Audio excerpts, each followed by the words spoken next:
క్యా హువా రే జల్దీ చెప్పు రే లేదా చచ్చురే.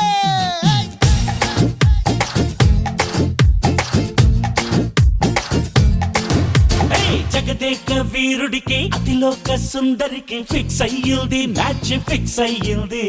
క్యా రే క్యా హువా రే ఈ గ్యాంగ్ లీడర్ కి రామ్మ చిలకమ్మకి మిక్స్ అయ్యింది టేస్ట్ మిక్స్ అయ్యింది. క్యా రే క్యా హువా రే బ్యాక్ సీట్ లో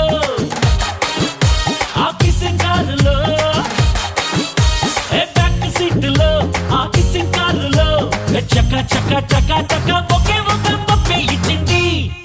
అన్నా పప్పి అంటే కుక్క పిల్లనా? ఒరేయ్ పప్పి అంటే హిందీలో ముద్దురా ముద్దు. ఒరే అన్నకు ముద్దు పెట్టేసినదంటరా.